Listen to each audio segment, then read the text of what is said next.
He arrives at his residence and starts searching for a book he bought previously. He mutters, "Where in hell did I put that skill book? I bought it online at the time, didn't understand anything, so I just skipped to the last pages and only memorized how to activate the skill. Damn it.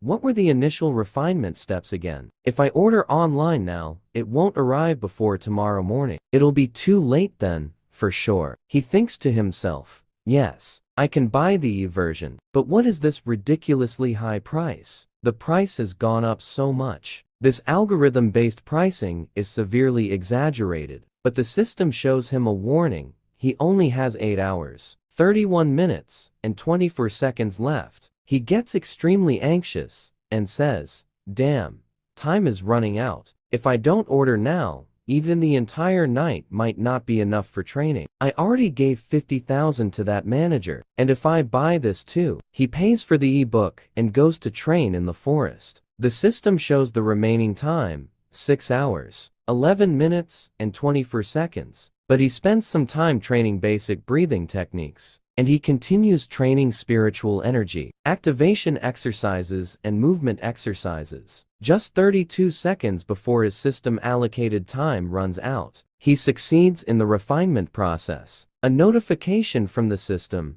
"Congratulations, refinement process completed." While he was happy about finishing the training, he collapses to the ground from extreme exhaustion and fatigue. The scene shifts to the heavenly dragon, who is bathing. She is affected by Zhao's training. Her body is affected. She treats herself and says, "I should hurry while I'm in the process of refinement," and suddenly died. The story moves to the school. A week before the first day of the final year, the president looks at the student ranking list. The student accompanying the president says, "You made it into the top 10 in the class placement test." He looks at the list and finds his name at number 10. He says happily, "I reached the top 10 in the elite class just by strengthening my body." These so-called outstanding students aren't special at all. One of the female students says, "No, something big happened." Zhang Qi asks her, "What's wrong with you? Why are you screaming like that?" "You scared me," she says. Fatty Wu is no longer in last place. He looks at the list and finds, He Shin, she means Zhao. "I've never seen this loser before. He must be a new transfer student. It's a new era. Let's show this newcomer how tough life is here." Currently, Zhang Qi, the president, looks at the student ranking list and finds He Shin at 33rd place. The president thinks to himself, "This guy jumped entire ranks just through the last individual skill test." They then go to the site of the second test. The second test is a sparring match among themselves. The president slaps one of the students, knocking him to the ground. The coach says, "Hurry and take him to the clinic. Dr. Song has a miraculous hand. He might be able to save him." He Shin asks, "What kind of test is this?" The green-haired student says, "It's a test of palm strength and body resistance to impact. Compared to the previous penetration test, this is specifically President Zhang Qi's domain, especially his proud technique, the hammer steel strengthening. It is said that no one in our batch can surpass it." The president says to a student, "Shitao Yi Kai, I heard you have the strongest palm this year, so hold on, my hammer steel is much stronger." The student says, "I'll make you pay for your arrogance." He slaps the president with all his might, but the president is unharmed by the blow to his face. The student asks the president, "How are you still standing?" The president slaps the student. The student faints from the force of the slap to his face. The coach checks on the student, finds him unconscious, and orders them to take him to the medical clinic. The next student steps forward. The president says to the coach, "Wait a moment. Let the one named He Shin go first." The story shifts to He Yixing. The green-haired student asks, "Which school did you attend in 10th and 11th grade?" He Yixing replies, "Municipal High School No. 3. The student says, "A normal high school with no connection to immortal cultivation. No wonder you lack basic knowledge. The thing is, open source cultivation methods are publicly available. Anyone can practice them. Patented cultivation methods are registered with the Immortal Cultivation Patent Office. Only the patent holder or authorized individuals can practice them. Unauthorized practitioners of these methods may face legal consequences or even annihilation. Like those two previous individuals, the forged steel fist is open source. 100 refined steel is patented, but ordinary cultivators can't easily infringe on patents. Patented methods have higher thresholds and difficulties. The instructor tells He Yixing to go down to the training ground. The president thinks to himself,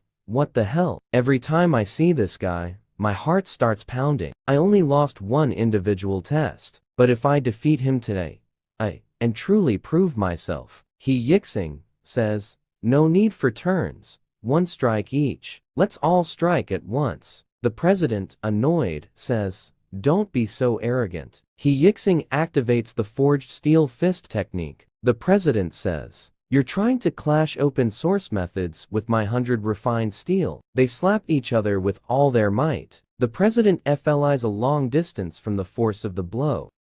The instructor thinks to himself, that's right, I didn't imagine it. His opening move really was the open source forged steel fist. But the moment he struck Jiang Kabai, he added the 100 refined steel on top of it. Not to mention that the Jiang family's patented 100 refined steel method has a high and difficult cultivation threshold, and the disaster of practicing a patented method doesn't scare him. He Yixing says, teacher, should we send Jiang Kabai to the infirmary? He seems stuck to the wall and can't get down. The instructor asks, may I ask which master's disciple you are? He Yixing tells the instructor, my master is the Dragon Master. The story shifts to the president in the clinic. He says, that bastard looks very familiar. Someone looks at a computer and says, they're very similar. The president looks at him and says, elder brother, do you know him? He thinks to himself, sort of,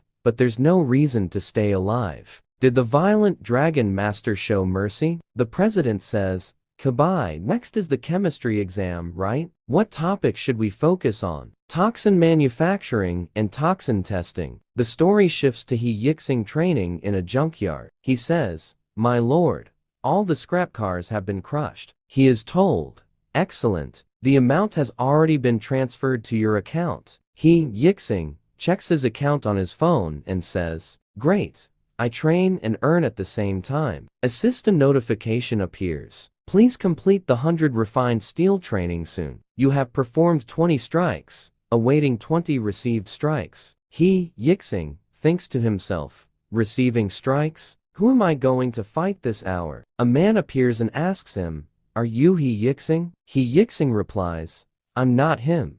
You've got the wrong person. I'm Yin Jian. The man says, stop pretending. You are He Yixing. Young Master Jiang sent me to teach you a lesson. He Yixing goes to him and says, you should have said that earlier. I thought you were a debt collector. Let's go. The man thinks to himself, my cultivation is much higher than his. So why doesn't he show any fear? With spiritual awareness, he's at best just entering the spirit attraction realm.